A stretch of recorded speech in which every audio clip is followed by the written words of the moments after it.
On this episode of the Haunted Objects Podcast.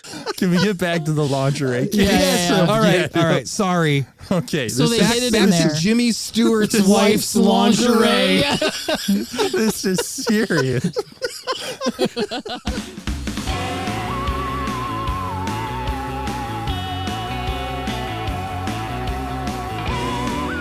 From deep inside the mysterious archives of the Newkirk Museum of the Paranormal, it's the Haunted Objects Podcast. We've all seen the Bigfoot prints. You know, Patty's is the most famous one. Yeah, the most iconic. It's the classic. Yeah. Everybody knows what the Bigfoot prints look like. They're big. They're kind of blocky. Yeah. But what you don't see much of is you don't see much of other casts. Yeah. There's way more Bigfoot hand casts than you might realize. It's funny, too, because people don't think of the other casts. They just think of the feet. But when it comes to the idea of what Bigfoot possibly could be, because everybody's got all kinds of ideas. Is it we joke around half-heartedly that we think it's a ghost. Mm-hmm. I think it probably is some kind of an egregore. But people wonder, is it the missing link? Could this just be like a missing part of human evolution? Some sort of like half-evolved man monkey that just exists out there and is really, really good at hide and seek all over North America for some reason. Yes. Right? You would think that having the hand casts, those would be far more interesting because they would give you an idea of, what kind of locomotion does the hand have? Does it have opposable thumbs? Is it something that could use tools? Yeah. The handprints should be like the Holy Grail despite Bigfoot's name. That's a really good point. I had not thought about that before, but you're right. Is it just because his name is Bigfoot that people are obsessed with the feet? Oh, 100%. It's That's absolutely really interesting. And so you see all of these tracks. I mean, I can't imagine, you'd have to go to one of the experts who collects all these things to know how many have actually been captured. I would assume that there are very few handprints as opposed to like footprints. Yeah. But one of the coolest handprints that has ever been captured was captured just down the road here in Kentucky. Yes. And it could tell us a whole lot about Bigfoot, from whether or not it has opposable thumbs to what kind of stuff Bigfoot likes to eat as a treat. And it's all thanks to a jar of sweet, sweet Nutella. I mean, Nutella is the greatest thing on the planet, so it makes sense that Nutella would be the core of this story. Nutella should be at the core of every story. This is not a sponsored episode. No, I want you to not. know. It's definitely not. It's definitely not. We'll get to that.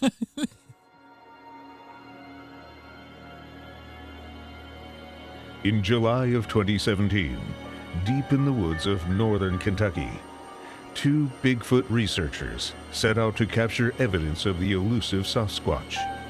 Their trap, suspended high in the trees, was designed to capture more than just curiosity.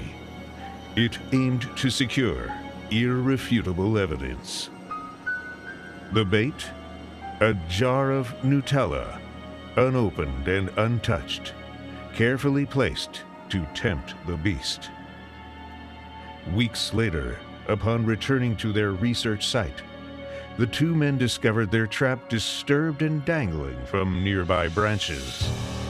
A closer look revealed that the Nutella jar lay discarded on the forest floor, its lid unscrewed and its tamper-proof seal broken. Inside the jar were 4 mysterious impressions, each resembling an oversized fingertip pressed deep into the sugary treat.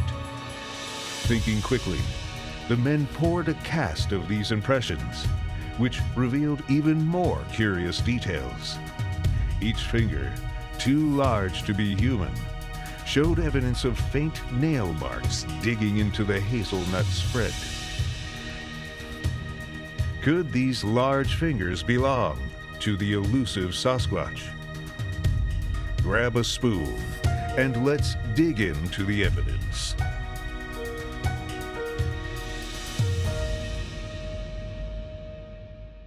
Isn't this cast bonkers? I love this cast so much because for so many different reasons. One, Nutella. Yeah, of course. We love Nutella. I mean, all human beings on the planet love Nutella. Maybe more than human beings love Nutella. Yeah.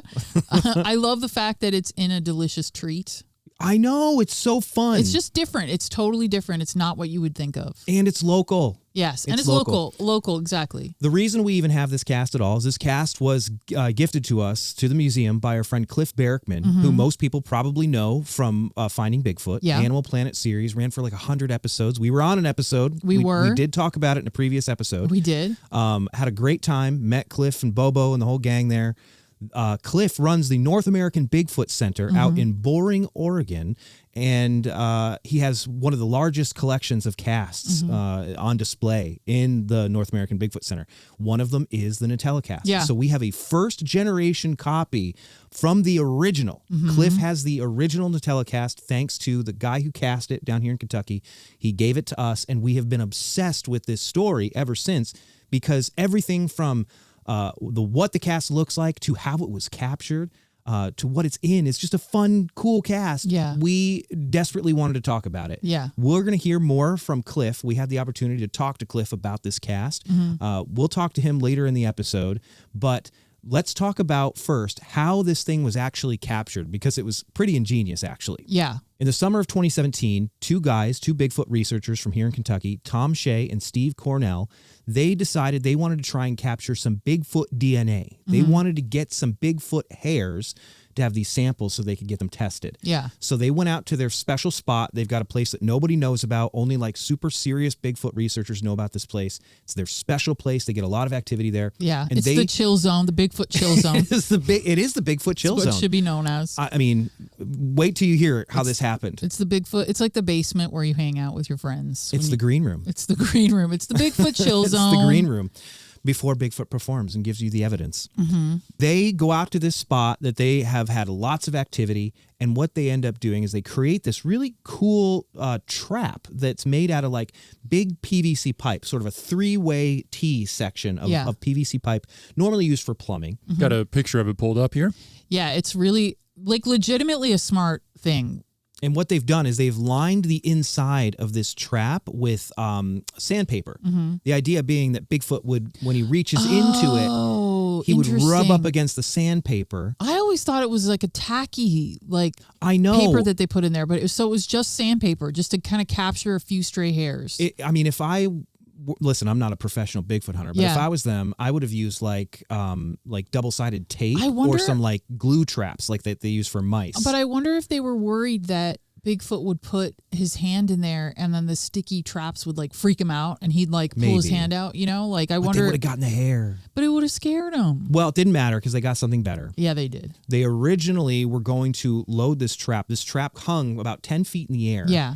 They were originally going to load the trap with a jar of peanut butter because a lot of Bigfoot hunters have found that Bigfoot seems to like peanut butter. Yeah, me too. Who wouldn't, right? Yeah, exactly. But they didn't have any peanut butter on hand. All they had was an unopened, a sealed jar of Nutella. Yeah. So they took this jar of Nutella. It still had the seal on it, the quality seal.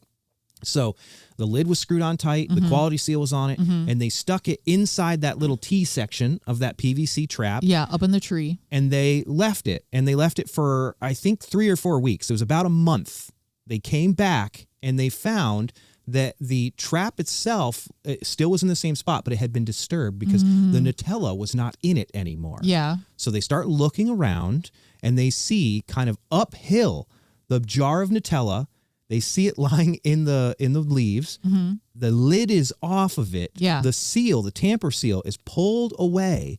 And when they get a close look at it, they see what looks like 3 or 4 massive fingerprints shoved down in, like something had stuck its hand in and tried to like pull the Nutella out and eat it. Bigfoot put his fingies in there. They were Bigfoot fingies. Yeah, they really look very cool. So thinking fast, this shows what a fast thinker Tom Shea was.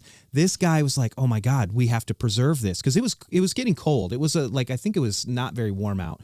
And he was like, oh my God, this is going to melt. What are we going to do? So what he does is he grabs his beer cooler and he throws it in his beer cooler to keep it cold and then rushes home as fast as he can and throws it in the freezer. So after it's been in the freezer for a few hours and it's gotten nice and hard, he pours his mix of like plaster in there and makes a cast of it. And then he breaks the thing open, and now we have this incredible cast of Bigfoot tasting Nutella. Yeah. And it's one of the best looks at a Bigfoot finger cast. Yeah, I mean, that has ever been fingerprints. captured ever. Or fingernails you can see. You can see like the definition of fingernails. Yeah, we've got a picture of it on screen here. This is from Cliff's website, cliffbarackman.com. You can see right there where it even looks like you can see the fingernails. Yeah, like the ridges around the fingernail. And it looks like 3 fingers that have reached down inside of it. It almost looks like you can see almost a little bit of another finger in there, but it looks like they're doing a scooping motion. Mm-hmm. You can even see it on those fingers, like they're scooping Yeah. out chunks of that Nutella. How bonkers is that? It's so cool. So like the thing that's so neat about this cast is it's such a in community, like the Bigfoot hunting community or the Bigfooter community. Yeah. They know about some of these more like interesting random casts that are out there. But this is one that like I don't really see on TV. I don't really see a lot of people talking about it often. This is such a cool thing that more people should know about. It's an outlier. Yeah. That's why. Yeah. Everybody knows everything about the footprints. Yeah. But this is such a cool outlier. Yeah. We're watching a video of it on screen right now, and it shows Tom actually tearing the thing apart to get the cast out of it. It's so cool. One of the things that we learned from Cliff when we were at the North American Bigfoot Center is they've got a little display where you can actually look and stick your fingers into it yourself and see how that would have worked. But they don't make that exact same container Size? Yeah, anymore. that's so weird. The containers now are a little thinner. Those are big fingers if they're fingers. Yeah, damn. Oh yeah, you can see Tom, and Tom's a bigger dude, and you can see his fingers juxtaposed next to the Bigfoot fingers, and they are massive, dude. Yeah. God, it's one of my favorites again because I think it's one that doesn't get enough attention, and I think it's so cool and it's so like just different and unique that like I'm excited for more people to finally see it. Yeah, Tom can't even spread his fingers out to match the distance properly. Yeah, look at that. Mm. Oh, it's so cool. One of the coolest Bigfoot casts I've ever seen. It's nice of Cliff to give you one. Oh, dude, you know what's so funny? Cliff, I went to buy it from him. We were at a cryptozoology conference, and we were watching Cliff speak. This was I think it was in the Ohio Bigfoot conference that happens over at Salt Fork. And we've investigated Salt Fork Bigfoot stuff So before, many times. a ton for live streams for the museum members. Yeah. And we've always had crazy stuff happen there. So we were there purely for fun. We weren't there on business at all. And we watched Cliff's lecture, which was fantastic. It's amazing. And again, I'm not a guy who typically thinks that Bigfoot is a flesh and blood creature. I think Bigfoot is some kind of a ghost or some sort of an egregore, a thought form, something that we've conjured here out of like folklore, mythology, things like that. But then watching Cliff's lecture, it kind of makes me think twice about it. Yeah. Because he makes some really good points. I don't know too many people who know more about Bigfoot than Cliff Barackman. Well, if it can be one of those things, maybe it can be both of those things. I think Cliff would disagree. Cliff would disagree. I don't think. I can guarantee you that Cliff would disagree. I can feel him. Yes, his presence is in the room. Yeah, exactly. Cliff has disagreed, we should say. We Yes. did do that episode of Finding Yeah. Bigfoot where we basically gave Cliff an eye twitch for 2 weeks. Yes, exactly. Bigfoot's probably a ghost. That's why those footprints disappeared. Cliff's just sitting there with his eye just... Cliff's like, please get rid of these people. Making casts is a really big deal in the Bigfoot world. Yes. If you're going to be a Bigfoot hunter, you better know how to make a plaster cast. You better work. That's what you sound like. Literally. Get out there and make those casts. You better work. Thanks, RuPaul. Yeah. So Bigfoot and RuPaul, never thought the two would cross over. I would listen. We've taken Jeff Goldblum Bigfoot hunting. Can we take RuPaul? I want to Bigfoot take hunting, RuPaul please? Bigfoot hunting. That would be my dream. Literally, would be my dream. All right, let's work on manifesting that. Please, listeners. Yes. Get RuPaul to go Bigfoot hunting with us. Please. Well, Bigfoot cast. Yeah. Bigfoot cast. Big bad Bigfoot Big cast. bad Bigfoot cast. Bigfoot casts are a really big deal. Yeah. Basically, it's one of the first things that you learn how to do if you were becoming a Bigfoot hunter. Yes. If it's something that you want to do, you better get comfortable with learning how to mix plaster. Yeah. When you go to Bigfoot hunter school, the first thing you learn how to do is make a cast. We have been on Bigfoot hunts with people who know how to make plaster casts and Yes. some who have screwed them up. I've been on more Bigfoot investigations with people who think they know how to make a cast than actually know how to make casts. It's true. So I've seen them crumble and fall apart way more times than I've actually seen them be successful. We've learned more about like the molding and casting process from hanging out with our friend Tyler Strand. That's very true. If you've seen the film The Unbinding, you've already seen him making that mold.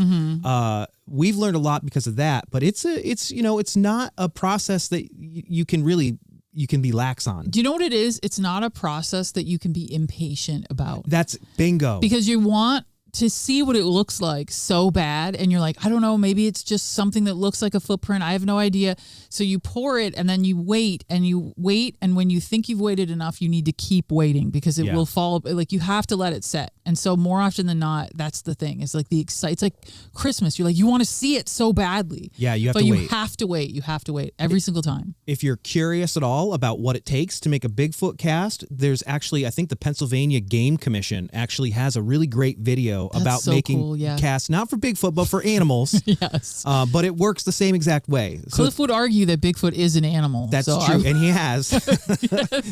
If you're curious about what Tom Shea's preferred mixture is, he uses a mixture called Hydrocal. Cool. It makes a really, really good impression. It's a lot better than like plaster. So is that what was used to make this cast That is specifically? what was used to make the Nutella Cast, was Hydrocal. Interesting. You can watch that video from the Pennsylvania Game Commission if you're curious about it. It's too bad the world's greatest cryptozoologist is not here. Yeah, where is she? Normally we would just ask Keelin what the deal is with how to make one of these casts. She could show us herself, but she's still gone. She's gone. Should we be worried about her?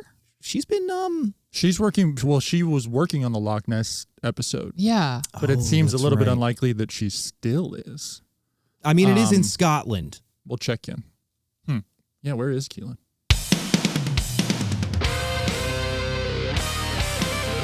The Loch Ness Monster.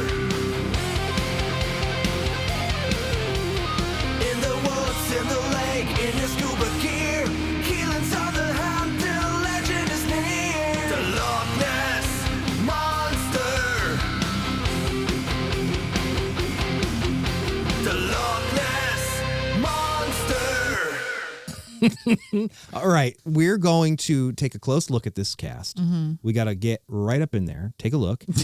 we should. One of the things that we should say about this cast while we're taking a close look at it is we need to understand what this is actually a cast of. So when you look at any kind of a cast, it's easy to go, well, this is Bigfoot's foot. This is Bigfoot's butt. This is Bigfoot's fingers, right? But what you're actually getting is you're not getting a direct impression of that thing.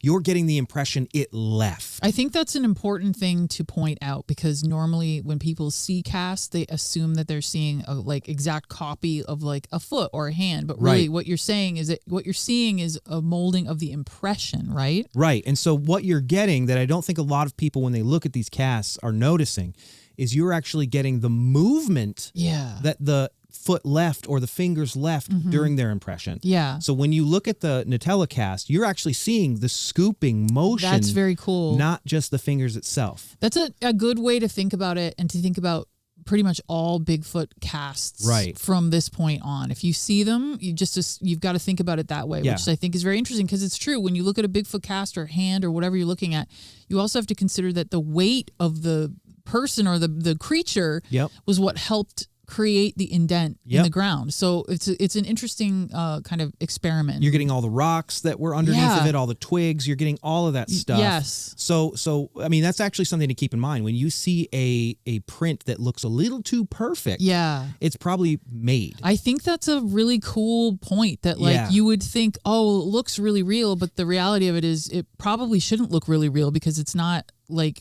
it's literally something passing through. Yeah. They call that motion where you kind of get a bit of the exaggeration from where maybe the foot has either rocked and made it a little bit bigger, or the fingers, the scooping motion, like in the Nutella Cast. Yeah. Cliff calls it exaggeration. Cliff and Tom, they had a great interview that you can listen to. We'll have it in the show notes. It's this long interview all about the Nutella Cast. It's super in detail, but they call it exaggeration, which I think is a good word for it. I don't know if that's something that other people who make casts... I mean, it is a good word for it, but it also brings to mind, like, it sounds like a fish story where you're like, it's a Bigfoot. It so does. it's like it's actually maybe not the best word, but I know exactly what they mean. It's about whatever happened after the movement. So like the way that I thought about it when we listened to that is if you are trying to make a handprint or a footprint into like your concrete at your new house, like you step in it and you just stand still. But that's not how things really happen in the wild. Yeah. It's not a perfect specimen, and you don't normally just stand still. Yeah. Sure, sometimes, but if it looks too good, and especially if they're in a row like that, that doesn't make sense. Yes. Right. If it's supposed to be motion, there should be kicking, and they're if it looks too good, it is too good to be true, right? So it's a good lesson. That makes sense. And like you said, they're out in nature, so they're going to be walking uphill. Like all of it should be different. It should all look the way that like a person would if they were walking around outside in the mud or in the ground, on the ground. And there's lots of casts that show that. There's one of the famous ones is the cripple Bigfoot cast.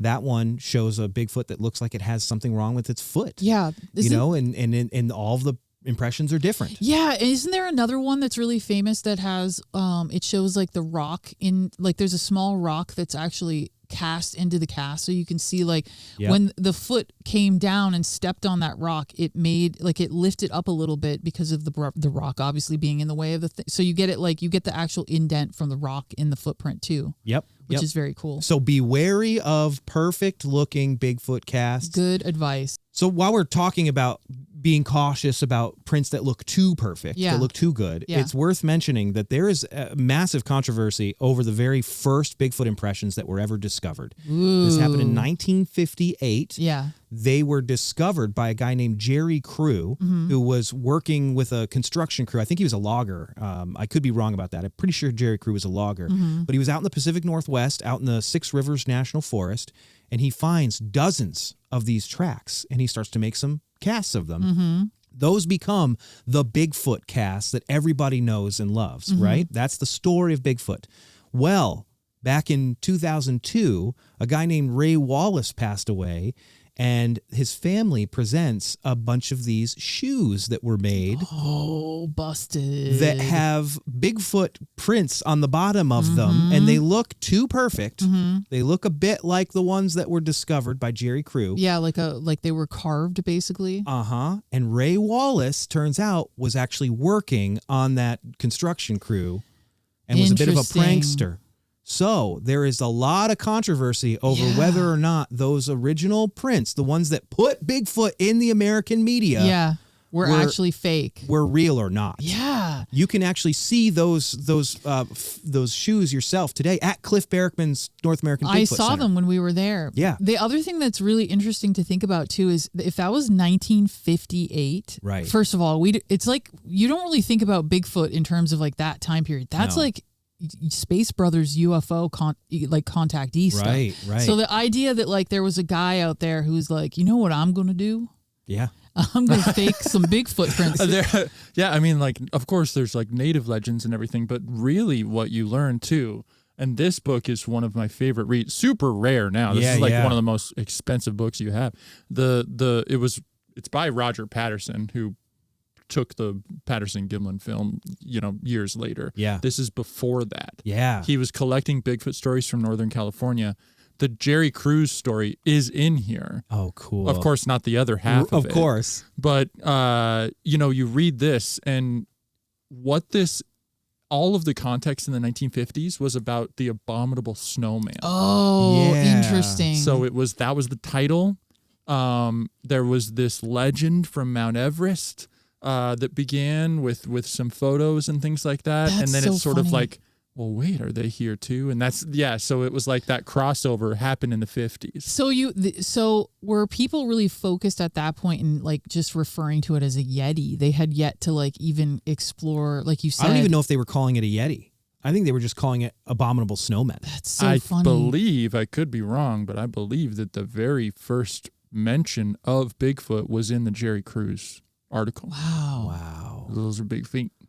Yeah, dude, it's cool. How funny is that though? That could be, dude. If that kicked everything off, I mean, it's pretty interesting. And some guy just has to put the idea out there in the mass consciousness, and then all of a sudden, less than 10 years later, we start getting like Patterson-Gimlin stuff. When does Patterson-Gimlin film?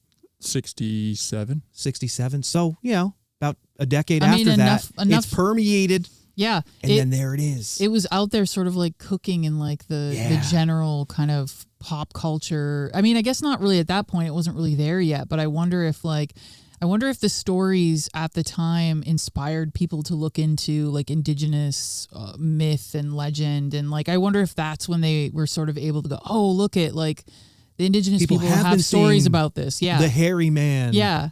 That's such a cool thing. It's crazy because he found them all over his tractor and everything. There is some, if you look at the BFRO website, there is even some questioning from them where they're like, well, no, the Wallace family is lying. Yeah. Because these sandals don't necessarily match up. So there's the controversy reigns on. Right. But something was in the woods in Northern California back in the late 50s. Leaving 60s. big footprints. That's awesome. Yeah. And then other people found them and no one has come forward with, I mean, there's thousands and thousands of these and not all of them can be fake, right? No, I mean, I've literally seen someone cast footprints like I've been there on site. I've while watched it happen. Yeah. Things. I've looked at them with my own eyes and I know that they're in places that people, first of all, people don't go because they're in the middle of nowhere. Right. And secondly, that like no one's faking these things because they don't look like they literally. You can just tell look, the ones that feel off. You can, you can right? see, you can see them. You can see the difference. I think. Well, then, okay. While we're talking about this, then, what is your impression when you look at the Bigfoot Nutella Cast?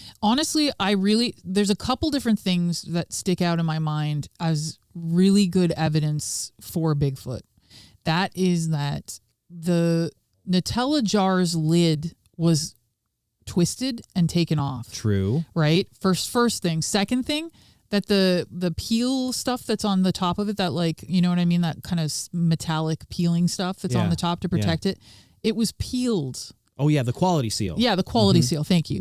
So the whole thing is, if it was an animal, like even if it was a raccoon, they'd be bite marks all over the lid of the jar trying to get it off. If it was a squirrel, it would have chewed through the seal. It wouldn't have peeled it back perfectly. Yeah. I don't think anyway. Maybe there's instances of maybe really smart raccoons doing that, but I don't see. Like, but I feel like you'd see their little hands all over everything. You'd see their little fingerprints, everything. So maybe the better way to do this then is to look at who Tom Shea is. Yes. Because one of the first things that you should do anytime somebody presents you with something unbelievable, look into the person who's showing it to you. Yeah.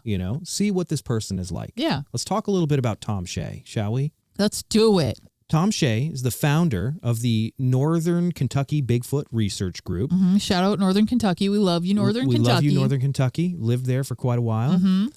Since his first encounter, he had his first encounter in 1987. He's pretty much devoted all of his free time to looking for the big hairy dude. He's got a ton of field notes from his particular area of research. He's on veteran benefits, so this is all he does. Yeah. He just looks for Bigfoot all day. So he's just out in the field actively looking for Bigfoot every single day. And there are numerous people, like this guy's been able to capture like tons and tons of evidence. He's got tons of really fantastic prints. He's got recordings, all kinds of stuff. A lot of people in the Bigfoot research community consider him potentially the #1 field researcher in at least North America. That's cool. Today. In fact, Cliff Barackman himself really, really heavily trusts and respects Tom Shea and his research. What you're saying is Tom is someone who has the experience to know whether something is strange and interesting to pay attention to and make a cast of, or something that's not. And so what you're saying is he's a guy who's actively out there every single day and probably at this point in time has a pretty good idea between what is something that looks strange and interesting that could potentially be Bigfoot evidence and something that isn't. And he's not a very showy guy. He's like a regular guy. Like, we've been in this community for a long time. Yeah. You can always tell when somebody's like, they're aiming for a TV show. Oh, yeah. You know what I mean? They like want a big feature. Yeah. We've met Tom. It's a hat usually. It's usually It's a hat. the hat. It is the hat. That's Tom a good does point. not wear the hat. hat. He dresses like a normal dude. Yeah.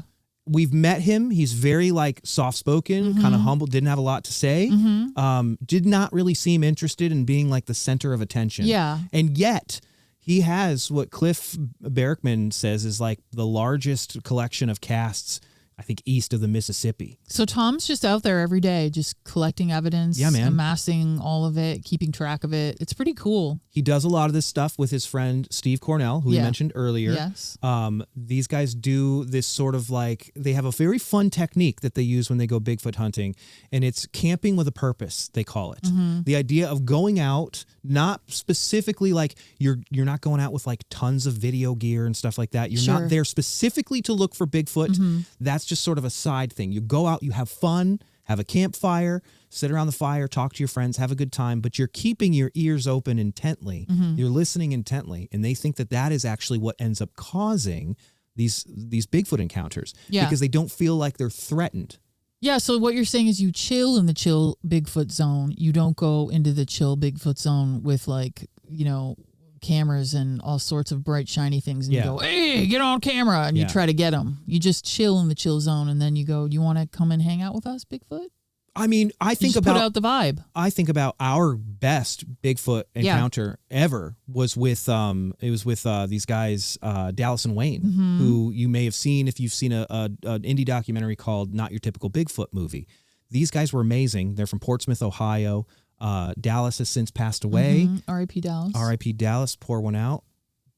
These guys, literally, we just went camping with a purpose. And Yeah. they took us out into this special spot of theirs up in the mountains. Yeah, they had a very special spot that was about, I don't know, maybe 4 or 5 miles up a mountain. I think it was basically West Virginia. Yeah, they described it to us as a place where the local farmers would dump dead animals. Yes. So like it was The boneyard, they called it. They literally referred to it as a boneyard. So they basically would have a spot that kind of local farmers would know, like this is far enough away from like people and stuff that you can, if somebody thing dies, you can leave it out here. Yeah. And they called it the boneyard, and it essentially was like they thought of it as like a Bigfoot buffet.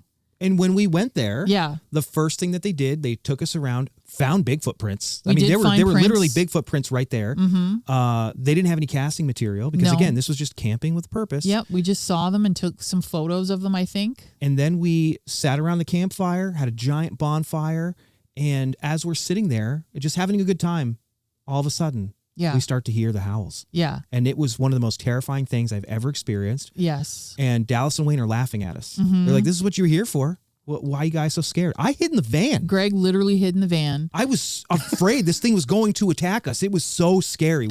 We'll play a clip. Did you leave her out there? Yeah, Yeah. he did. I did. She could have gotten in the van if she wanted to, but I here's the wanted to thing. see Bigfoot. Dana's a little braver than I am. I really wanted to. I love Bigfoot. I want to be friends with Bigfoot. This Bigfoot was scary. Over there.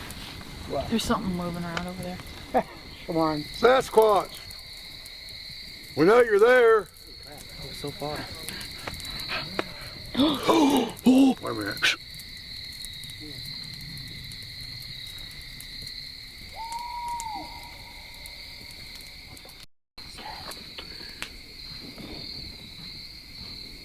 No, we're not making this shit up. Okay, something is definitely. I mean, That noise was so scary. it sounded like I don't even know how to describe it. There were 2 of them. Yes. And so the place that we were at was sort of, imagine 2 kind of high like mountain ridges, and we were sort of in the middle of them. And in a big field. In a big field, that's where we had a big fire in this big field, and there were all of these like kind of areas that you could go up on either side. But we were sort of stationed in the middle, had a big bonfire. I don't know if you remember this, we were drinking regular Cokes, because that's Whoa. Wayne's favorite was regular Cokes. That's true. And Dallas liked his double bubble gum. Yep. So we made sure that we got those for them, and we were sitting around, and I think we were just sort of relaxing and eating and just having a nice time, laughing. And out of nowhere, things got, I don't know if you remember this distinctly, but the woods got very quiet They suddenly. did, yeah. And we could hear, I think it sounded like something caught an animal, Yes. like a deer maybe. Mm-hmm. And that must have been like, I don't know, 2 miles away from us. It was close enough that we could hear it, but not close enough that we were too scared. And about 10 minutes later, we heard on the ridge loud, like low hoot, like holler kind of. It was long, like a low howl. kind of, Mm-hmm. and it went for a few minutes.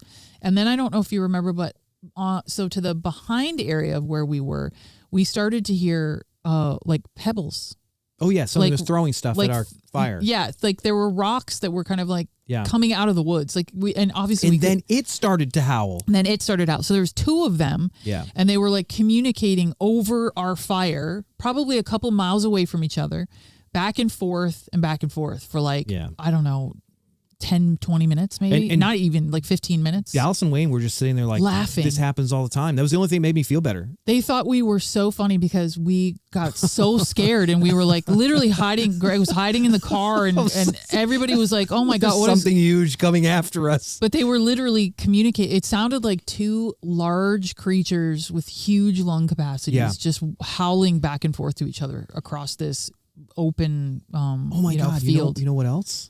I just realized this. What did they use for bait? What did they use to leave? Marshmallows. They left marshmallows. They were Sweets, throwing marshmallows into the woods. I remember that. Yeah. because they like marshmallows. So there you go. Camping with a purpose. I Yes. know that works. I like camping I know with a that purpose. Cliff and Bobo, James Bobo Fay from Finding Bigfoot, they believe in camping with a purpose. I think they actually talked about it with Tom Shea in that interview that they did with him. Funny enough, Bobo even said, he was like, ironically enough, doing it the way that Finding Bigfoot does it is like a guaranteed way to not have an encounter. Yeah. Yeah. Because you've got this whole crew of people. Yeah. Your intention is, I'm going to find this thing. I'm going to get it on I'm camera. going to film it. Yeah. And it doesn't seem, you've seen Finding Bigfoot. I mean, yeah. And 100 episodes. Uh-huh. No body. No found. Not found. Which Well, they're making him feel hunted. Yes. Exactly. And so they're making him feel hunted, and then like, well, how many hunters are out there in America, and how many times has Bigfoot been shot? Like, he's clearly Yeah. better at this than you are. when Tom and Steve and his friends would go out on these camping trips, one of the things they would do is they would have all the people at the camp having a good time, but they would have one guy wait on the outside. I think this is the smartest idea Right? ever. This is like an actually smart idea. Yeah. So while everybody's sitting there having a good time, Yeah. doing the camping with purpose, Yeah. there's one guy on watch. Just creeping just around. sitting there with his hands In- crossed, just like looking out in the woods, waiting for anything strange. That's what Keelan's doing right now. Yeah, that's what we're doing at Keelin. Keelan's like, we'll let them record the podcast. I'm going to be out here just creeping around, waiting for stuff to come by. I have this image in my mind of Keelin in that hat, just sitting there on a beach, just Yeah. like staring out at the water Yeah. really intently while everybody's having fun except for her. Yeah, yeah. Keelan's got to catch it on film. Keelin, you're doing the Lord's work. You are. It's So- very, very smart though, and like I think it's a cool idea. Everybody has fun. Everyone's camping. Everyone's enjoying themselves, and then you have one serious guy Yeah. who's like in the woods. Yeah, the sentry. Just checking. So, no, Creeping Should we around. nose goes for that? should we what? Yeah, it's you. That's fine. My name does mean Vigilant Watchman. Did There you know you go. that? Gregory. I mean, would you, Greg? You would love to be creeping around out there. I don't know. Sounds like I'd be hiding in a van. That's true. I guess. I think I have to take the creeping around out there job. Maybe that's going to be up to you, Dana. Yeah. Century watchman. Keelan will train me well. That's true. Okay, so what do we've learned from Tom Shea? We've learned don't make Bigfoot feel hunted, Don't make Bigfoot feel hunted. right? Be nice. Always have a sentry, Always have a sentry. and don't wear that stupid hat. And don't wear the hat. And also have lots of Nutella on hand. That's true. Well, here's the thing. They didn't even know that Nutella was the backup. I mean, again, have it on hand just in That's case. true. You never know when you're going to need it. There's a few other fun anecdotes about Tom Shea that I would love to share. One of them is that Tom actually saw Bigfoot in front of him one time. There's a story that he shared. He saw Bigfoot in front of him one time, and he went to go and film it, but he didn't know how to work his flip phone. Oh, no. So there's a video of his own face as he's seeing Oh the my Bigfoot. God. Tom, please, can we see this footage? Please. I want to see it so bad. I want to see. Listen, I feel like the second best thing to seeing footage of Bigfoot is seeing footage of someone actually seeing Bigfoot. Oh my God, it'd be amazing, Do you know what right? I mean? Like the look on their face yeah, while like they're seeing just it. Yeah. what is happening? Like just completely freaking out. That is such an endearing story. Yeah. It makes me trust him even more. It makes me trust him even more too. He has another interesting theory that Bigfoot's fur gets darker the further west you go. You said that. I wonder why. I wonder if it's something to do with like the more you get to the Pacific Northwest, the damper it gets. So Could it maybe be climate? Could it Yeah. be food? I mean, anything. I don't know. Patty is very dark. Yeah. Yeah. What are the skunk apes in Florida? What don't color know. are they? They're always depicted as like a sandy, like brown. Isn't there fur I mean, like? that fits. Is it Yeah. longer too? Sort of mangier, In the a little? swampier ones, yeah. Yeah. Because Patty's hair doesn't look very long. No, it doesn't. It looks pretty cropped. Yeah. It's the Bigfoot to golden retriever sort of. Yeah. Yeah. But then again, we all of us, we have different hairstyles. Yeah. I mean, it would we be have different different. skin tones. Yeah. Why wouldn't Bigfoot? I mean, it makes absolute sense. Sure. Absolutely. It makes total sense. He also had a really, really interesting thing to say about the pandemic, which this is fascinating to me. Yeah. Tom Shea said that Bigfoot evidence, like reports and sightings and everything, basically started to stop, at least around his area, during the pandemic. Why would that be? Well, I mean, there's a couple different reasons why. One, I mean, if you want me to give you like a logical one, it was just that people were inside. Yeah, but here's the So thing. they're not outside like maybe, seeing stuff. Maybe, but like there were still people doing like logging jobs and Yeah, things I like guess that. that's There were true. still people out there doing that stuff. People were finding less and less footprints during the pandemic. Mm-hmm. What if it's because, like we think, Bigfoot as an egregore, some kind of thought form conjured by the collective consciousness? It needs the brain. It needs people to be thinking actively about it. Yeah. And what if there's other stuff going on in the world that's like way more important? Yeah, people aren't really That, like, thinking about that. Even like Bigfoot nuts. Yeah. People who just love the subject matter Yeah. aren't thinking about it as much. Because they were very focused on other things Yeah. at the time. That's And very maybe interesting. He didn't have the power to be there. Yeah, because everyone was too busy People weren't thinking about thinking other about him. things. Interesting. Maybe it was I just think that's very interesting. a shift in mindset. Neat. Cliff's going to love that theory. No, Cliff's already turned this off, Greg. Sorry, Cliff. Cliff's already turned this off. We have to. That's the weird shit is our bread and butter, the paranormal. Bigfoot is invisible at all times, and he like gets thicker the more people like about him. believe it. Maybe that's it. Oh, maybe you would see like a Bigfoot skeleton walking around through the woods. That would be awesome. It's And like his that hair gets Watchmen darker. scene Mm-hmm. where Dr. Manhattan is coming back. They get glimpses Yeah. of him through different time periods, Uh-huh. a little more flesh on him. Yeah. Ooh, that'd be cool. There's a short film in there somewhere. Mm-hmm. Somewhere there's a story of Bigfoot legs that's going to prove Oh this. my God, I hope that would be very Bigfoot love high that. strangeness stories. There are stories of like just disembodied hairy hands. There's That's a lot of cool. those types of stories that I've read. I mean, there's always stories about Bigfoot being like literally blurry. People looking at like a Yep. blur. Their eyes can't focus on it, or Bigfoot popping in and out of reality. Like a lot of the stories that we heard when we were filming our Finding Bigfoot episode, we were in Mount Shasta. And a lot of those stories were supernatural Bigfoot stories because it's a weird place and there's lots of weird high strangeness that goes on there. But there were a ton of high strangeness stories about Bigfoot popping in and out of the lava tubes. Oh, right. Like popping in and out of reality, but using the lava tubes to like emerge from, which I thought was really kind of interesting. Yeah. Maybe he's just not to full strength when not enough people are thinking about him. Maybe. And that's why there's more and more sightings all the time, is because as he's becoming a bigger pop culture figure, this like unbelievable piece of American folklore, he is more flesh and blood and he can leave more impressions. I love that. Or there's just less people looking for him. Or there's less people. looking for it. More people were inside their houses playing Playing Call of Duty. Animal Crossing. is Animal what they were doing. Crossing. Yeah.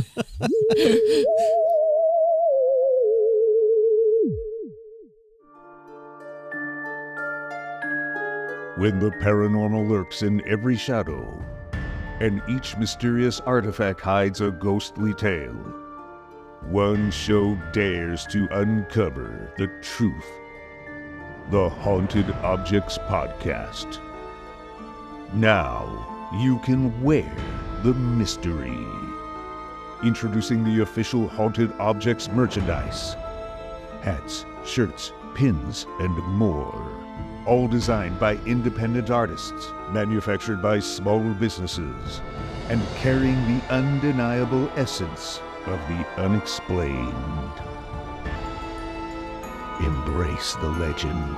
Wear the mystery. Visit planetweird.store today.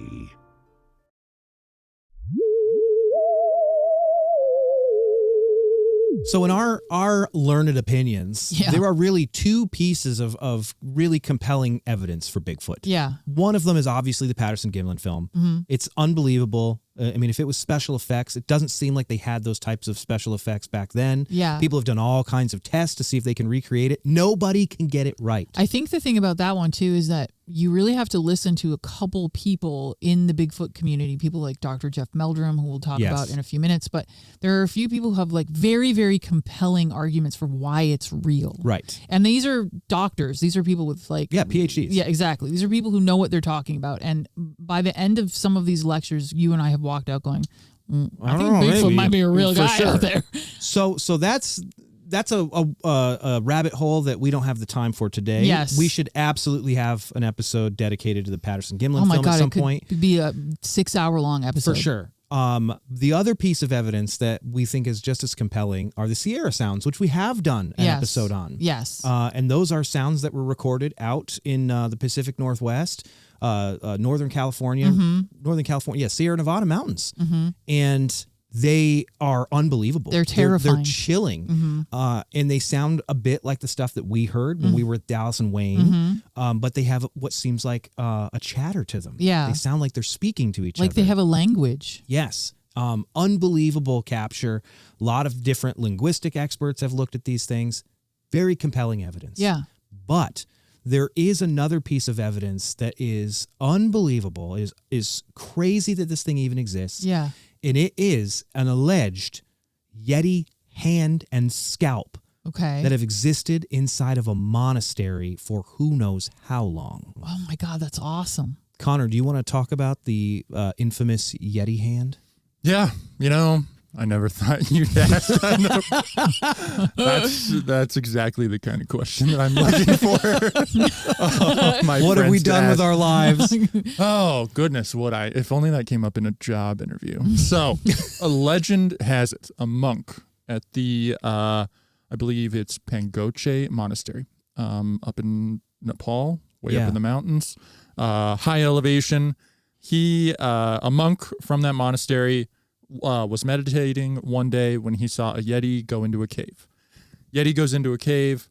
He watches this happen. He goes back, eventually over time, sees this Yeti around that area, and then one day goes into the cave, finds the Yeti's body. The Yeti has died. He takes those kind of little trophies. Yep. A scalp, I guess. Skull cap, like the whatever. skull cap. Yeah. He takes a skull cap and he takes one of the Yeti's hands, puts it in the monastery, and they have it there. And apparently, they would charge people just a couple of bucks to come What see kind of it. monastery is this? I went in there and cut his head off his hands. Now people are paying for it. Is this a roadside attraction in the mountains of Nepal? When you're driving and you get tired and you just want to pull over and see a Yeti hand. I mean, I guess I get it. Yeah. I get it. Well, It makes me I sad. want to believe this, okay? Yeah. okay, here we go. Here's the thing. Remember, 1950s, abominable snowman mania Yes. is Good point. covering the world. Now, there was a guy, a rich Texas oil man, who was really into it, flew to Nepal in 1957. A rich Texas And- oil man was really into Yetis. He was like, okay, this is the legend of the day. It's also mentioned in Roger Patterson's book as well. He says, by the way, there is a Yeti hand out there too. So, That's so That's cool. cool. rumors were getting all the way to all these old Bigfoot guys way back in the day. So he says, okay, we're going to go find this. They're on an expedition, and he hires 2 brothers to go with him on the expedition. Texas oil man gets hurt. Goes home. I feel like this happens in a lot of these expeditions. This is the same thing, like the banana diarrhea guy. Yeah, from the McKelly and Bembe Right. expedition. The rich guys are weak guys. Yeah. That's what we're learning. I ate too many bananas and I got the diarrhea. The rich men are inherently weak. Yes. To defeat them, we have to give them bananas. Obviously. Or make them hike. Or make them hike. Exactly. So the brothers continue on. Apparently, one of the brothers, Peter Byrne, is sitting in my mind, it's like a coffee shop. I don't know. In Nepal, overhears the monks talking about the Yeti hand, and is like, "Oh my gosh, I've got to go see this. He's here. He's a hired gun looking for the abominable snowman." And he's like, "Here's the evidence. We got to go find it." goes up there, meets with him, tells the Texas oil man about it. Texas oil man says, yes, get that hand, whatever it takes. Peter, apparently on his behalf, offers him money, offers the monks money. Yeah. But they're not giving up the hand. They actually apparently see it as good luck. Oh, okay. But they are willing to give away a finger. One fingy. So you got a Yeti finger, and he now has the job of getting it to the United Kingdom. Oh, for and he's got to testing. smuggle that stuff. So he's got to He's got to smuggle put it in his butt. He takes it and he crosses the border from Nepal to India. Yeah. And then the Texas oil man says, why don't you go meet up with my friend in India? He's vacationing in Calcutta with his wife. His friend is Jimmy Stewart from It's a Wonderful Life. What?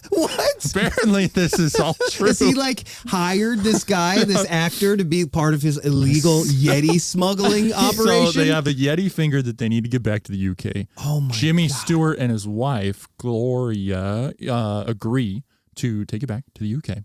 And they don't know how to do this, but decide there is one place that they can put it that nobody will look. Dana. In your butt? No. Close, though. Kind of.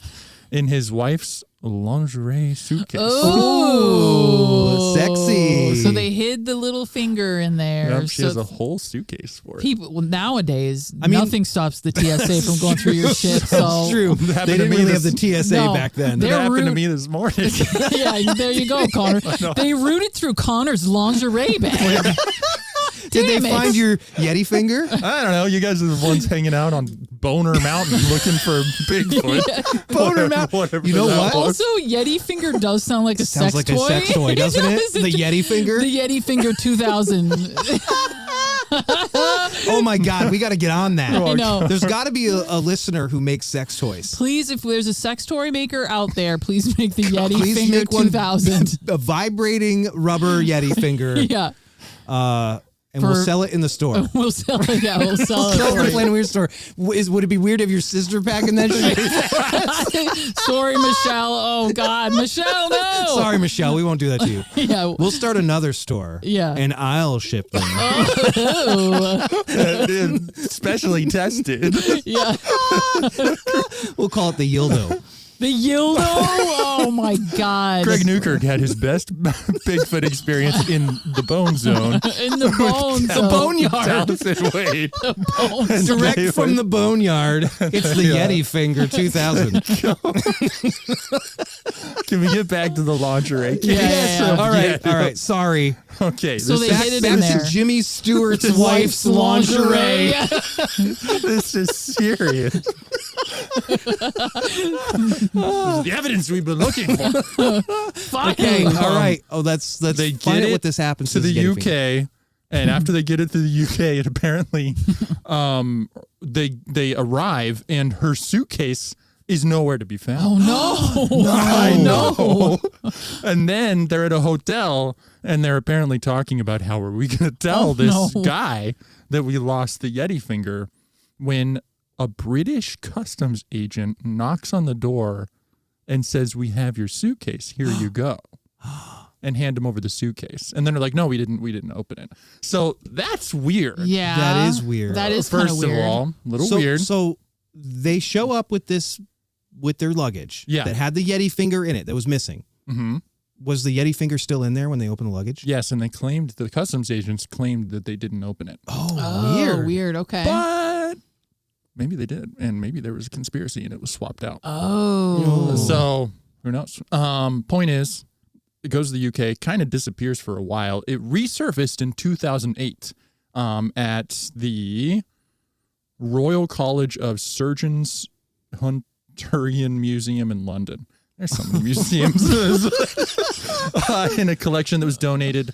by, You mean the Royal College of Surgeons of Hunterian Museum in London? Of Oh, course. yeah. We've been There there. was it was a collection donated by Professor William Hill in the 70s. So apparently he had it. primatologist. He was. Primatologist. They did some Oh. testing.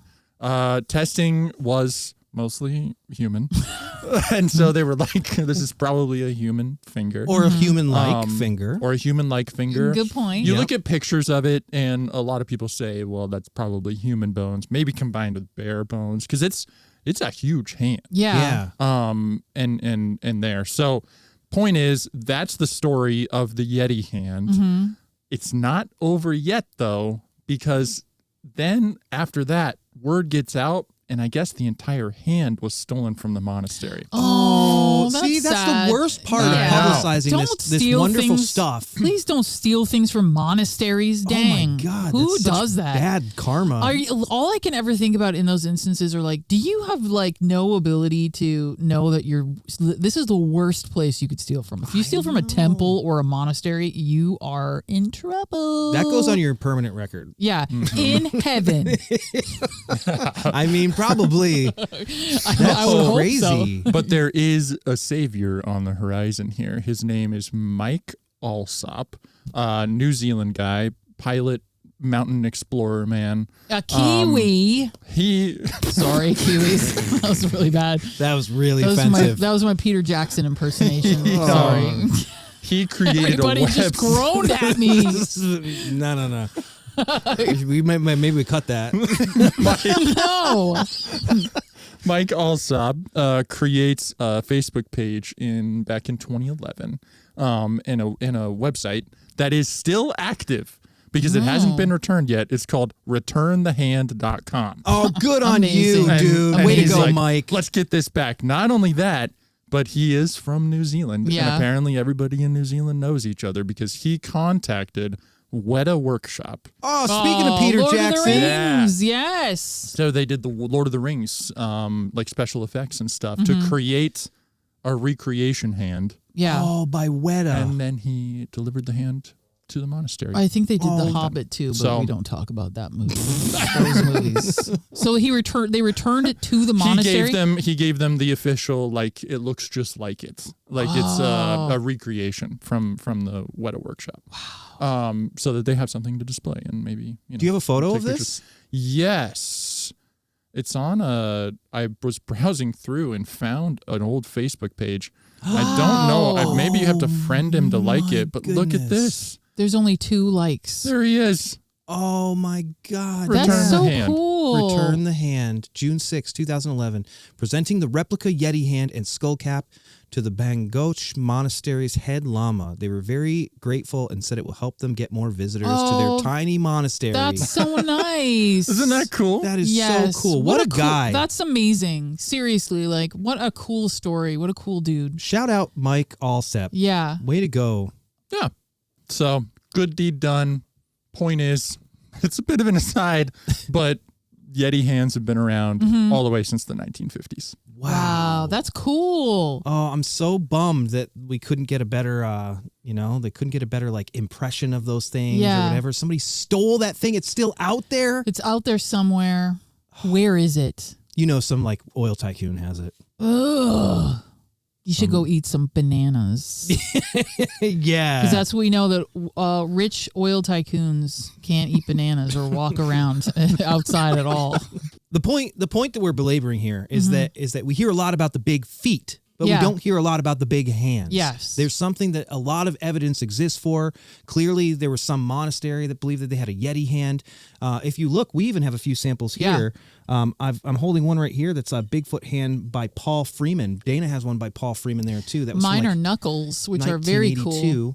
1982. You can actually see, again, with the same thing. You can see the impressions of fingernails, particularly on the knuckles. Yeah.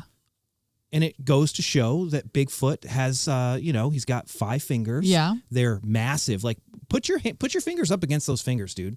That's crazy. Yeah, like look at the size of that. And look at this. This Paul Freeman one. This one, I think, was cast in some sand in like a sandbank. Look at that. There's no way that's a person.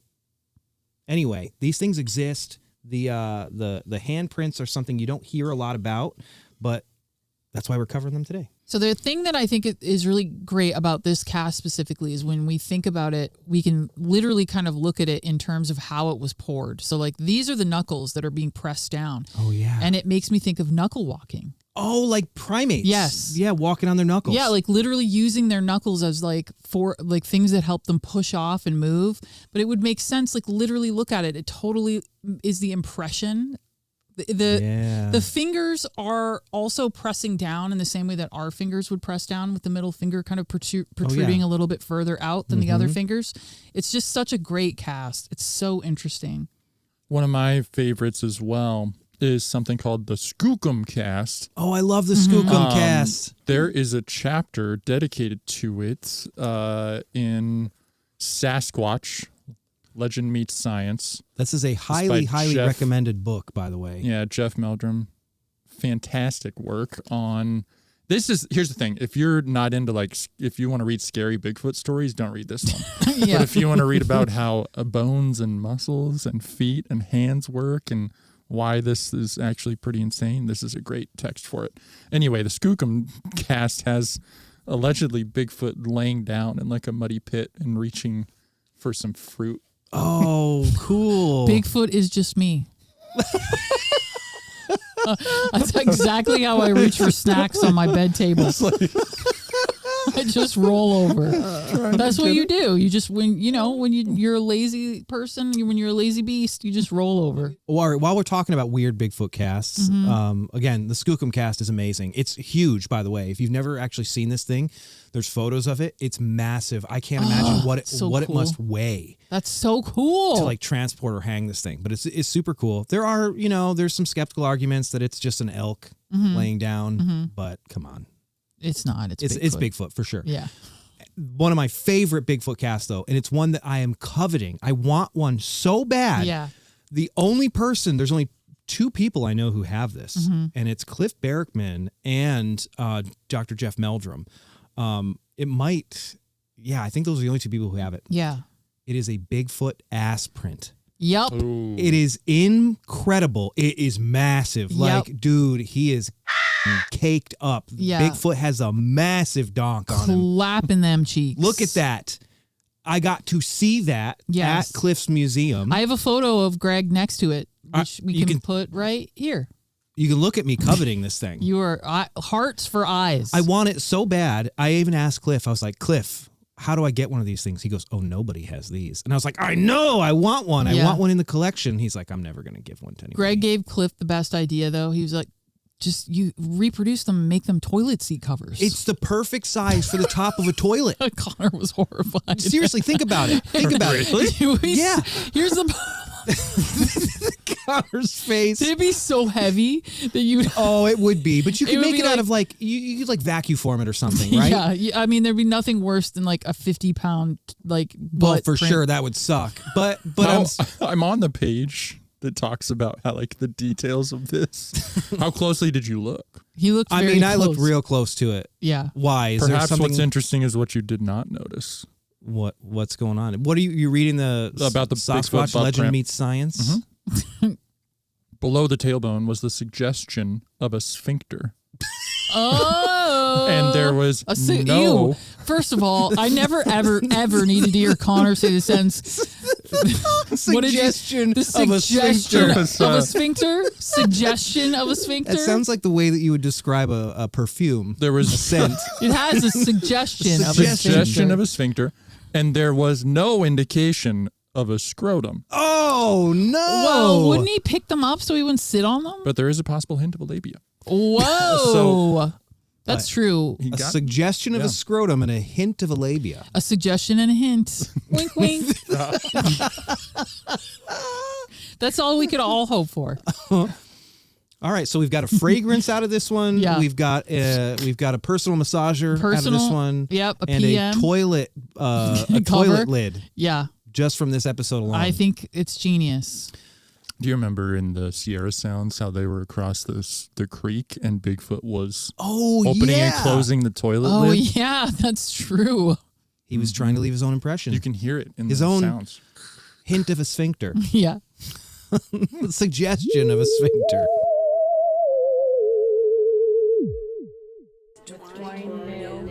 We get a lot of stuff in the mail. 9 times out of 10, we don't experience anything.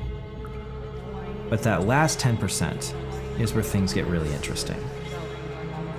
And occasionally, there's 1% that changes the way that we think about haunted objects. We bind it to the nails, and we release it.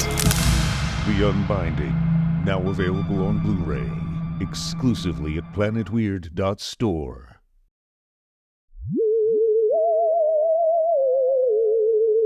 I think we need to stress too that we're making jokes here, but this book by Dr. Meldrum is fantastic. It really is. It goes above and beyond the idea of just like scary or weird stories about Bigfoot, and actually looks at the science that is behind the search for Bigfoot. Again, PhDs. Yes. There are PhDs who are seriously researching this stuff. Jeff Meldrum has a massive collection of casts. He's been 3D scanning them so that he can look at them. This guy knows what he's talking about. So if you want to know more about that search, what an actual scientific search for a potentially undiscovered primate would look like, read that book. Yeah, I mean, it's no joke. Seeing Dr. Jeff Meldrum's lecture about Patty's foot, just the foot alone. Yep. Convinced me. When we walked out of that lecture, I was like, I think that Bigfoot might be real, like a physical being that is existing in the world. I was very convinced. It was a really great lecture. Yeah.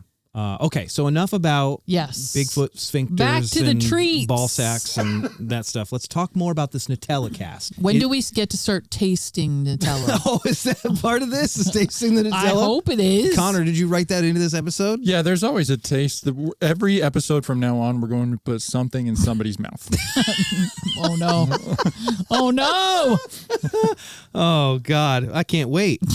Okay, so there are some practical questions that we should ask about this, because this is a unique cast. Yeah. This is a unique cast. It involves the hand. It's actually a hand in motion that's doing something. Yeah. Because that is about as close to tools as we can have captured, right? Like, think about that. Yeah. Any other thing, it's just like either grabbing, like putting its hands down, walking. It's not doing anything. No, this is actually functioning. Yeah, it's interacting with an object in a way that we can actually see the motion of. Exactly. So there's two big questions about this. That's a good point. Right? Yeah. There's two big questions about the Nutella cast then, which is, number one, could Bigfoot even open one of those? Would he know what he's doing? Yeah. And two, would he even like Nutella? I feel like I can answer both of those questions. I feel like we can answer those questions. The answer is yes and yes. Like, a Bigfoot could for sure open a jar. Well, this is the thing. The jar was not just closed, it was sealed. It still had the freshness seal on it. Oh, the little thing on it? Yes. Okay. And like, here's the thing. I'm going to be very honest. I struggle with those. Come on. They're tough, right? Yeah. How often have you tried to get one and it just won't work, so you just end up like stabbing it open?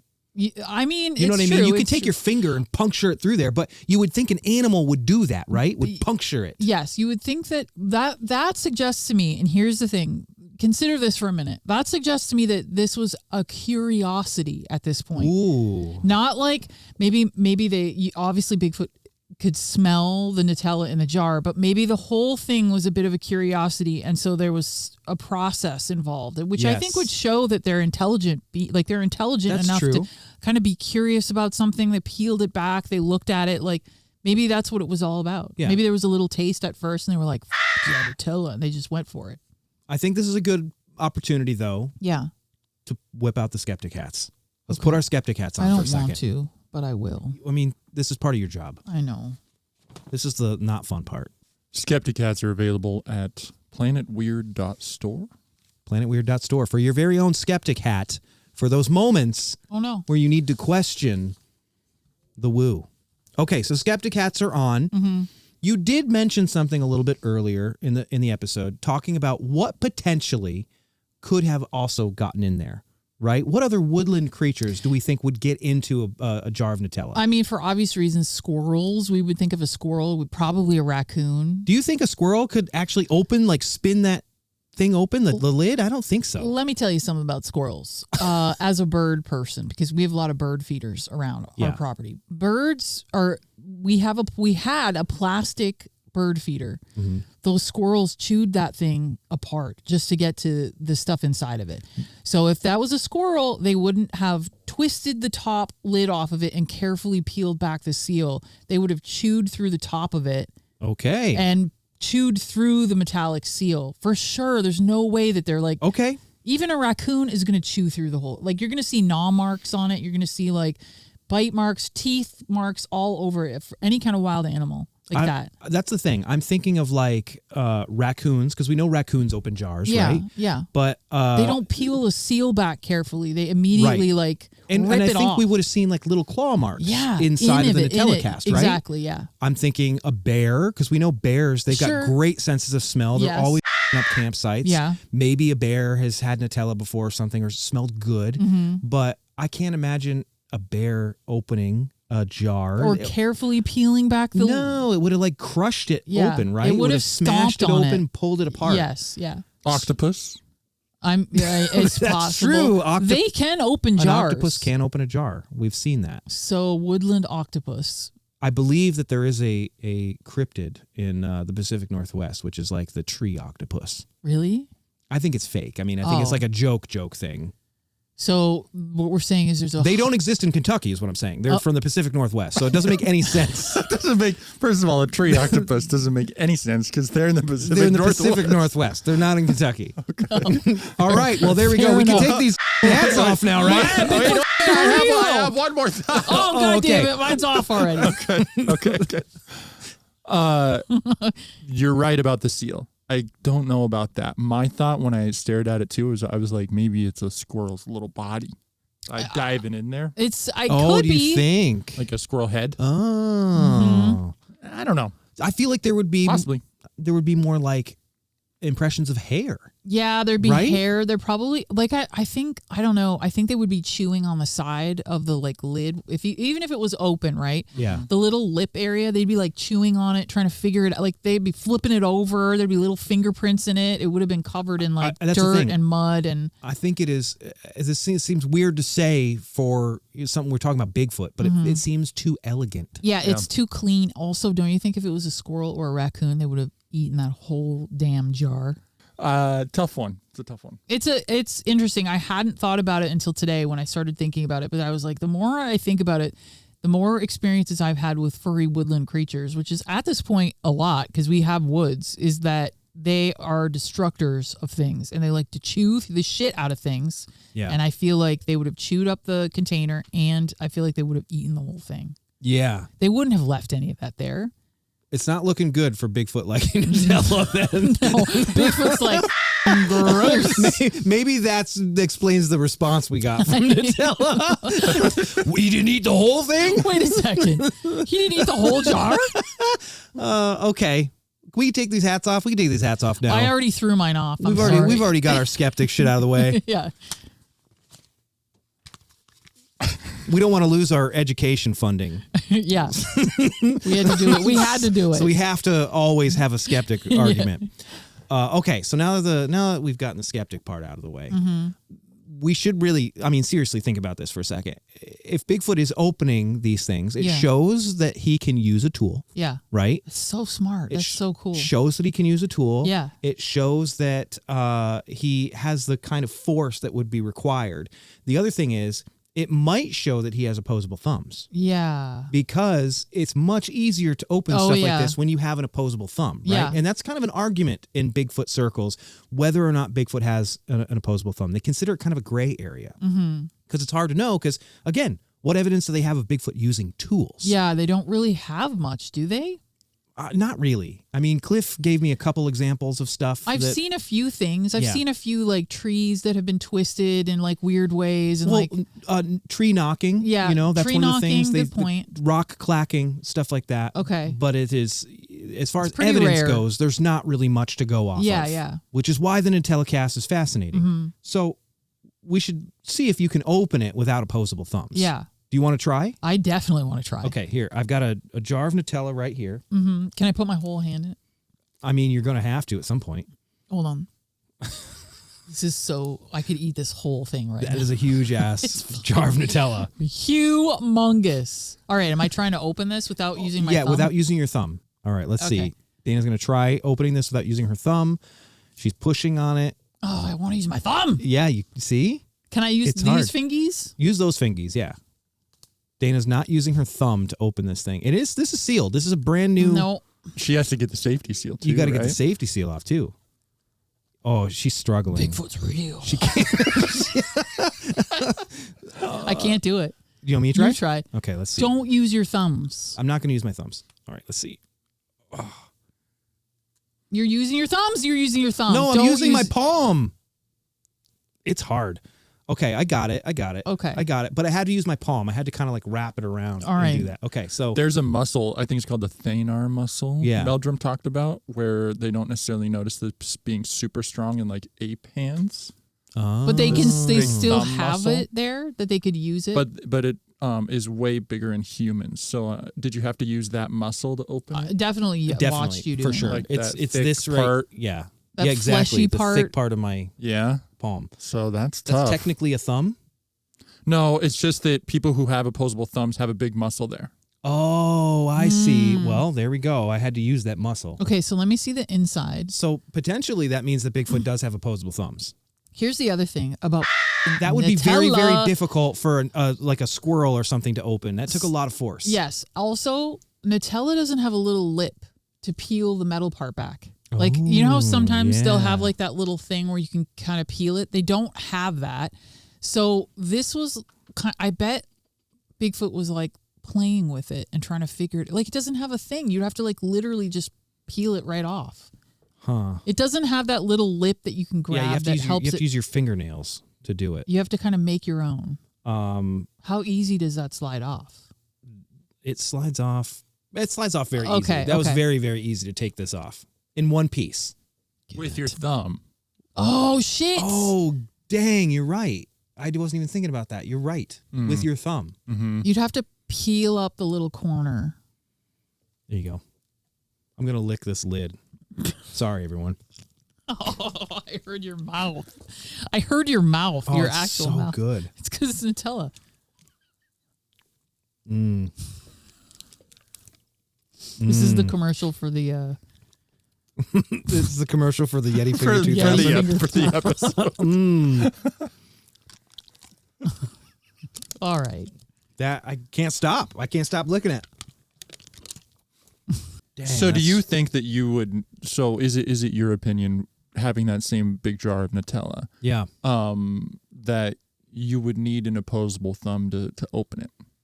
I think it would be beneficial. I think it'd be extremely difficult to open that without an opposable thumb. It's Yeah. interesting. So a lot of, all the great apes do have opposable thumbs.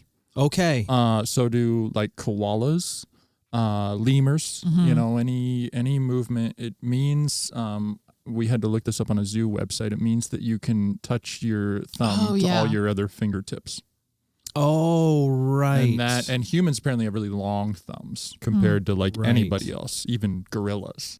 I'm just saying, like, listen, I'm not an expert. I'm not a primatologist, but it seems very difficult to open this without opposable thumbs. Yes. I don't imagine that small animals could do that I don't so think so. elegantly. You know, I think you can if you push down hard enough and it's already been cracked a little How bit. many pounds of weight are you putting on that in order to turn it once it's even been cracked? I mean, like, it's difficult, oh right? my God, I can't even. So I think a fresh one, if it was a Yeah. fresh one that still had the seal on and you have to use this muscle here. Yeah. I can't remember what the name of it was, Connor, but that muscle, when you use that, Your chunky muscle. Thenar. the thenar, Get your thenar out. if your thenar's out, If your thenar is popping, that's the only way. And you only have a popping thenar you got if a swole thenar. if you have an opposable thumb. So Yeah. it seems to me, judging by the Nutella Cast, Bigfoot would have to have an opposable thumb. Yeah. But apparently there's some argument about this, right, Connor? Oh. Yeah, there is a paragraph I highlighted from Dr. Meldrum's book that I found very interesting. This is from Dr. Meldrum.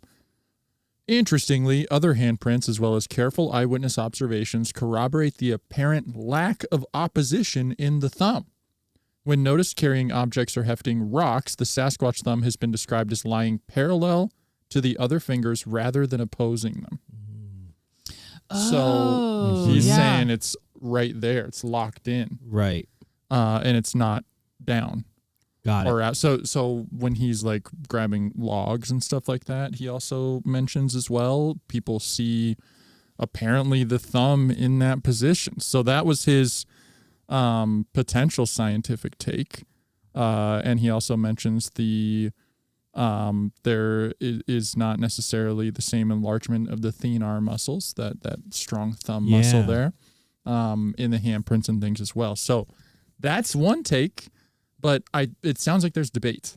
Well, we asked Cliff about this when we were at the North American Bigfoot Center. When we were on tour, we had the opportunity to stop there out in Boring, Oregon. Yeah. Cliff came down to meet us and give us a personal tour. And since we were there and we knew we were going to record this episode, I had to ask him a few questions about this. And one of them was about Bigfoot having opposable thumbs.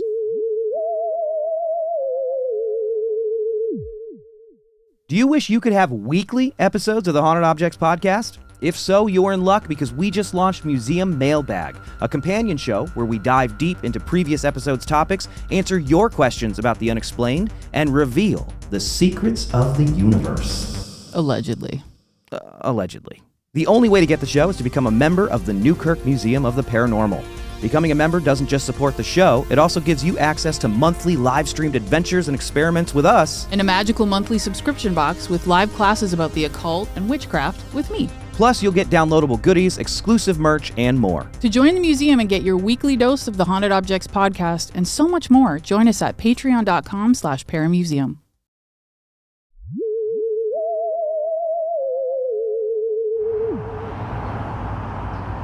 I am here at the North American Bigfoot Center with founder and preeminent Bigfoot researcher Cliff Barackman. You probably know him from the smash hit Animal Planet series, Finding Bigfoot. Cliff is the perfect guy to ask some questions about the Nutella Cast. Dr. Meldrum writes in his book that based on handprints captured by Grover Krantz, Bob Titmus, and Paul Freeman, he believes that Bigfoot does not have opposable thumbs. Is that something that you agree with or disagree with? And have you seen any indication of tool use by Sasquatch? Okay, Sasquatch, to say that they don't have opposable thumbs is a gray area of accuracy, and I think Jeff would agree with me on this. It's not like they can't oppose, but their thumb is in a different position. If we go over here to the handprint section, these are a smattering of some of the handprints that we have on record, and a lot of these, like take this one for example. This is from Tom Shea, we mentioned with the Nutella Cast. If you feel right here, you can feel where the joint is on the thumb. Okay, and when it comes down to it, the thumb kind of points almost directly into the ground, almost, not exactly perpendicular, but kind of close. Whereas on a human, as you can see, the thumb closes across the palm. Theirs goes more or less directly into the ground. Now, can they touch? Oh yeah, they can. They can. That's something that's a consequence of human thinking. There was a book written a number of years ago, kind of criticizing the thought of what Sasquatch hands are like, saying that there's no way for a hand to be used by a primate and all this stuff. Well, that's inflexible human thinking. They think that it can only go that direction. No, it can do this. It can go back and forth. But when it does, ignore my thumb for a minute. Okay, this is not here. This is the thumb. It goes more or less into the ground, no matter how it's positioned. See, so there's a lot of movement here, but it doesn't go across the palm like ours does, which gives us a precision grip, like so we can pick up BBs or whatever off a table, right? They have one of these jobbers, and that's also supported by sighting reports, where people see that these things are grabbing things and all 5 fingers go across the same direction, right? But that would give them an incredible power grip, which is what they use their hands for. And so to go to the next part of this question about tool use, whatever tool use that has been reliably observed by witnesses is generally the same sort of stuff as the other ape species do. Using rocks to open clam shells, for example. They've been seen carrying sticks for some reason, logs. I have a photograph from New Mexico that a security guard took, and the thing's carrying like a 10 or 12 foot log with it, But what is it going to? We actually have 2 reports locally from the last 5 years of one carrying a log across the road for some reason, and over here outside of Estacada, and another one over there outside on the other side of Mount Hood, where it seemed to be carrying it like you, like if I picked you up and dragged you across the road, it was doing that with this huge log. Now those wouldn't be tools. Yeah. We don't know what the hell they're doing on that thing. But as far as tool use, there's been no record of them fashioning and using tools beyond that of the other ape species. Cliff, thank you for taking some time to answer these questions. Where can people find out more about you, your work, in the museum? Oh, NorthAmericanBigfootCenter.com is a good spot, but really just come down and check it out, man. I like it. It's kind of cool. Highly recommended. Just had a personal tour. This place is incredible. Come and see the North American Bigfoot Center. Thanks, Cliff. Thank you. It was a fascinating interview with Cliff. If you want to see more from that interview, there's a 20-minute interview It's with awesome. Cliff where we ask him all kinds of questions about Bigfoot. He's the guy to answer them. We'll give you a little tour of the North American Bigfoot Center. Go to patreon.com/paramuseum. Become a museum member, and you can watch that full 20-minute clip. So there's some argument about whether or not Bigfoot has opposable thumbs. Yeah. But, after talking to Cliff and seeing what Cliff thought about it, and then looking at the Nutella Cast itself, trying to open that jar, it seems to me like Bigfoot probably does have opposable thumbs. Yeah, I think that we should try this. And I think I would like to see, personally, how hard it is to get 4 fingers inside of the jar. Oh my God. This is just another ploy for me to eat nothing but We should eat a whole jar, just see what happens. just see what happens, I'm gonna end up like an oil tycoon, like just. I think I would be very curious to know like how easy it is to get 4 fingers, like human fingers inside of it. How can we recreate this? Can we do it? Can you do it? I can try. All right. I want to make sure that this is the same consistency that Tom Shea's was. So right now you have in front of you a room temperature jar of Nutella. This is room temperature. So this has just been We sitting. actually keep it a little colder down here in Yes. the museum. Okay, so it looks like it's these Question. 4 fingers. This would have been the texture of it when they found it, or it was already kind of cold, wasn't it? I mean, it was out there for a long time. It was out there for like 3 weeks. Yeah. But by looking at the Okay, this looks like it would hold an impression. I think it would. I really think it would. Like, it seems like it's got a good consistency to it. Oh man, okay. You want me to Just do your best Bigfoot impression. Yeah, you want like, me to do Try to recreate it, but with your fingers. This is like a childhood dream come true right now. Okay. So it's like 4 it's like it was like these 4, right? I could definitely fit all of my fingers in here if I wanted to. Should I put all my fingers in? All right.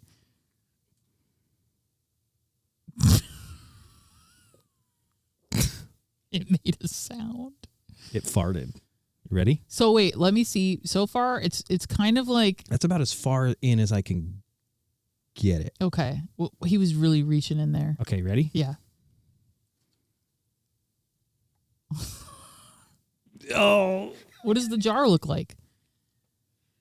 Don't twist it too much. I mean, it definitely looks like there's some. Oh, put this in the freezer. Put it in the freezer right now. Go put it in the freezer. Run upstairs, put it in the freezer. There's a freezer down here. Oh, there is a freezer down here. What are you making me do? So that was a pretty big jar. Yeah. And it was about the same size that they had. Here's the thing. With the size of Bigfoot's fingers, judging by the cast that we have here and the Freeman cast and even the Nutella cast, I wouldn't have been able to get all 4 fingers in there if I had fingers that big. It's Right. It's 3 or 4. So now that we've done room temperature, we could also do one that is for out of the freezer. It's starting to thaw. It feels Okay. like it's a good consistency. Let's give this one a shot, and we'll see what happens. All right. Let's as in you? No, you're going to do this.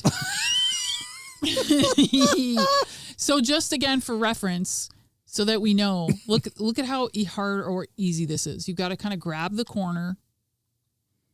Yeah, you have to have opposable thumbs to do You it. have to have a fingernail, kind of. Oh, yeah. Okay, Greg, here you go. Oh, my God. Is it? Oh, yeah, that's kind of. It's a little bit more. You're going to stick this one back in the freezer, too? Yeah, Because it's cold in the woods. it is cold in the woods. Oh, that one yeah. looks way thicker. This would be the consistency of a Nutella if you left it outside at night, in the morning.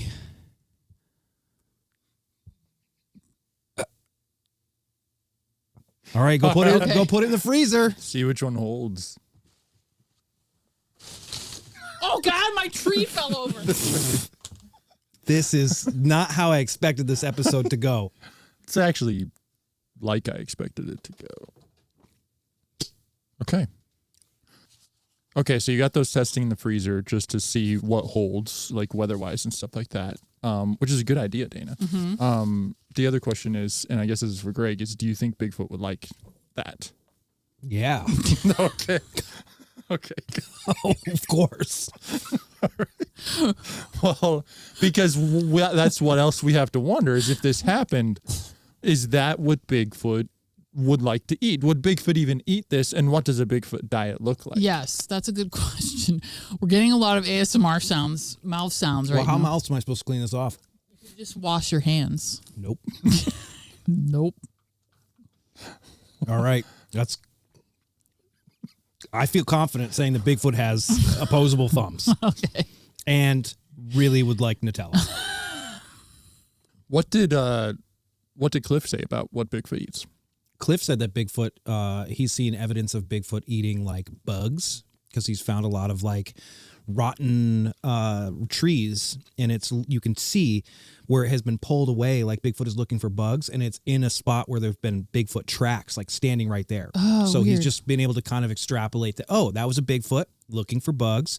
So they do that kind of like a bear. A lot of Bigfoot researchers believe that Bigfoot eats like deer and small animals and stuff. I mean, even Dallas and Wayne, you know, they were hanging out at the boneyard. Yeah. Where they would dump the old cows.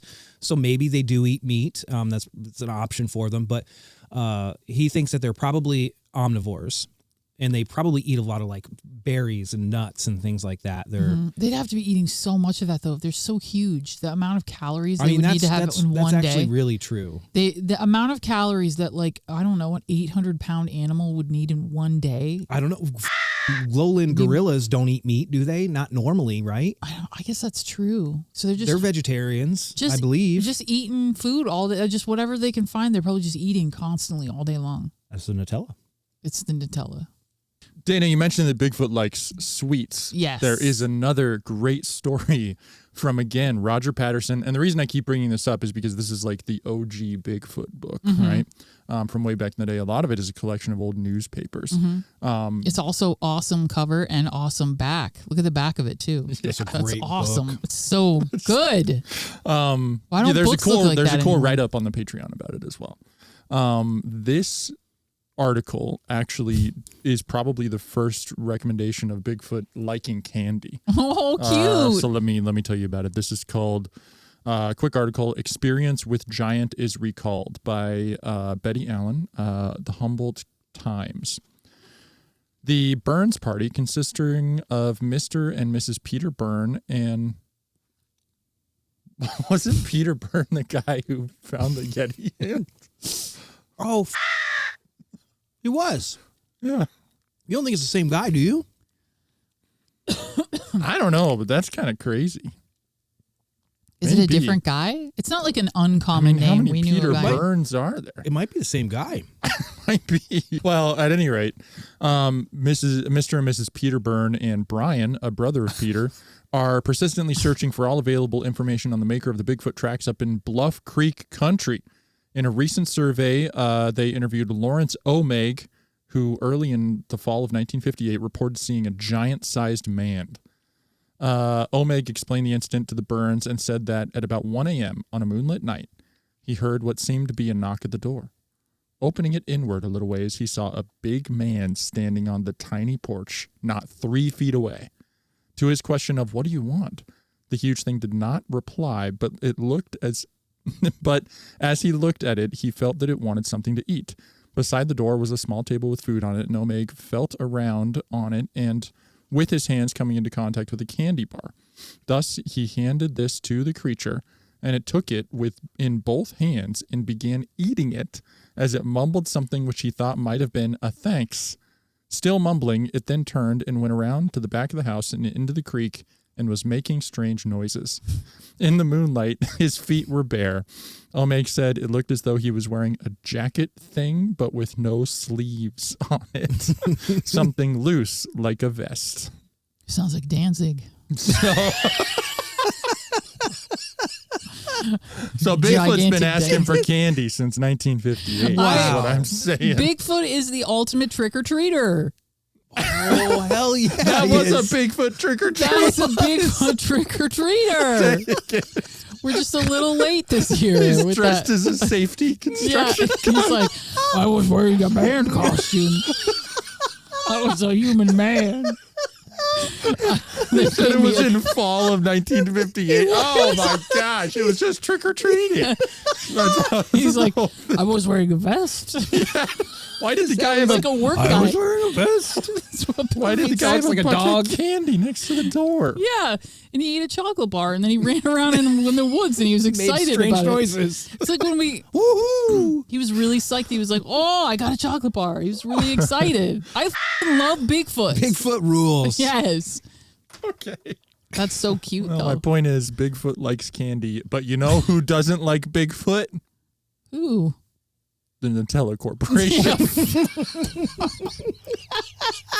can you not like Bigfoot? Dude, Nutella. Greg is eating a whole jar of Nutella. And Nutella, you need to listen, lighten up. You don't even know what kind of an opportunity that you have Yes. with Bigfoot. Well, what happened?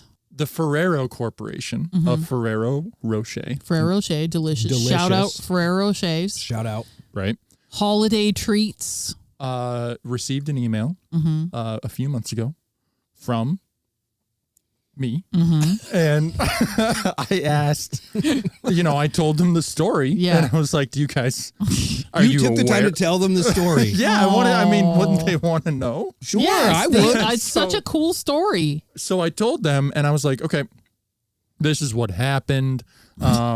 Do you have any statement, or do you have anything you want to say care to comment? to this? Care to comment is basically what I said. And I received an immediate email back that said, give us some time. And then 3 days later, I received the following email. Hello, Connor. Thank you for taking the time to talk to us about Nutella. This is a new one on us. While we appreciate you bringing this interesting artifact to our attention, it is not something we are interested in participating in or pursuing. Oh, That's Thank a damn you. shame. And then, thank you for taking time to contact us. Please continue to enjoy our fine products. Your products are fine. I will say that. they are fine. And that was from Consumer Relations. So, nice of them to reply. Yeah, they need better taste in cryptids, I think. They have great taste in chocolate. Can you imagine the advertising campaign that they could do for Nutella? I mean, I feel like it would be very funny, especially because Bigfoot's very hairy. Bigfoot's favorite snack. At the end of the day, maybe it is Bigfoot's fingers in that jar. I don't know what else it could be. There's a giant sausage-fingered man out there in the forest just sucking down Nutella. I mean, I think we know where Bigfoot's scrotum went. That's where it was just put him in the jar. You have 4 balls. Very long ones. Super long ones. Whether or not Bigfoot's fingerprints are actually in that jar of Nutella, what we have is another one of those pieces of those ideas that keep Bigfoot around. It's one of the most fantastically interesting pieces of evidence in Bigfoot lore. Yeah. It is a reminder that the world is much stranger than we think it is. There are mysteries out there to still be solved. And thank God, there's people like Tom Shea that are out there doing the real work. Yeah, thanks, Tom Shea. Thanks, Tom Shea. That's why the Nutella Cast is a haunted object. The Haunted Objects podcast is hosted by Greg and Dana Newkirk, produced by Connor J. Randall, with cinematography and editing by Carl Pfeiffer, and features exclusive artifacts from the Newkirk Museum of the Paranormal. To learn more about the artifacts featured in this episode, take part in live interactive experiments, and enjoy exclusive Haunted Objects content, become a museum member at patreon.com/paramuseum. This has been a Planet Weird production for Spectre Vision Radio. Nutella, you should sponsor us. Come on. Listen, Look at this. If they didn't sponsor Bigfoot, they're not going to sponsor whatever freak show that we're looking at right now. I'm Nutella boy. Bigfoot didn't finish the jar, though. That's true. Maybe That is true. That's Can the thing. I can just tell you, though, Are you getting sick? I'm starting to feel sick.